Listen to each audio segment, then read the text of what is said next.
Welcome to my YouTube channel, Tony Su Vega, your feng shui guru and paranormal expert. Mga kababalaghan na tunay na nangyari, true to life stories, story number 32.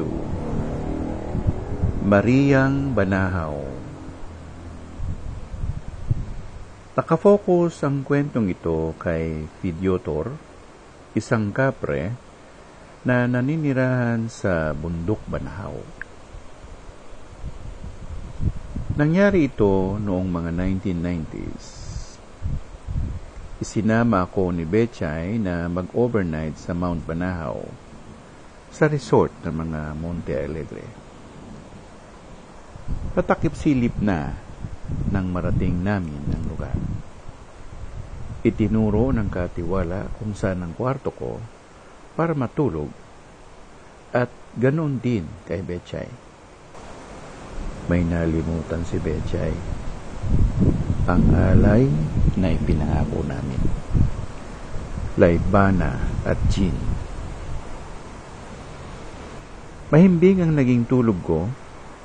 Walang sagabal, walang kontra. Maghahating gabi nang magising ako. Naghanap ako ng CR. Bumaba ako ng hagdan. Mga ilang palapag din ang istruktura at nakita ko na rin kung saan ang CR. Pero bago ako makapasok doon, may sumalubong sa akin. Si Lola Mariang Banahaw. Naka-asul na gown. Kahawig ni Elizabeth Taylor. Matagal na kitang hinihintay na makarating dito.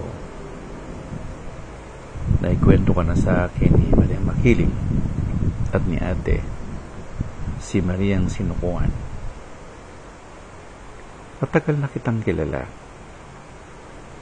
Sana huwag kang magbabago.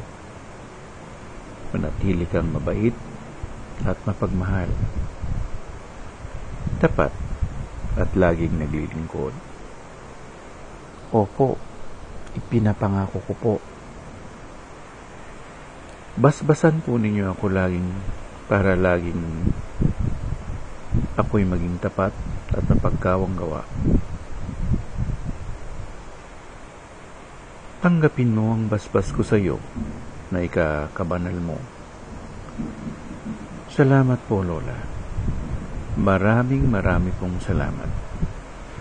O sige, pumunta ka na sa dapat mong puntahan. Opo, salamat po muli, Lola. Nanubig na ako at natulog na rin, dala ang ngiti at basbas ni Apong Mariang Banahaw. Lubos na nasidlan ng puso ko ng labis na tuwa at malaking pag-asa ng buhay. Kinabukasan, mga mag-aalas 6 ng umaga, dala-dala ko na ang backpack ko. Pinuntahan ko ang sasakyan dala ni Bechay ni hindi ma-start ang kotse. Nagtawag na kami ng mekaniko na gagawa kung sira man ang kotse. Mga 10 lalaki ang mga dumating. Ako naman, nagparingas na ako ng uling na malayo-layo sa kotse. Alam ko na kasi ang dahilan. Ang hindi pagtupad niya na magdala ng alay. Ang laibana at gin. Nag-utos na rin ako sa mga lalaki na ibili kami. Pagdating nga nila, inalay ko ng mga ito sa kanila, lalo na sa bantay na kapre, si Fidyotor. Tumatawa lang siya.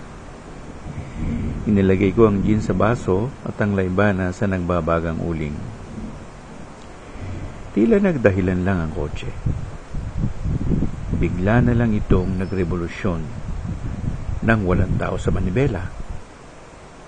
Nakitawa na rin ako. Salbahe. Salbahe ka, Pidyotor.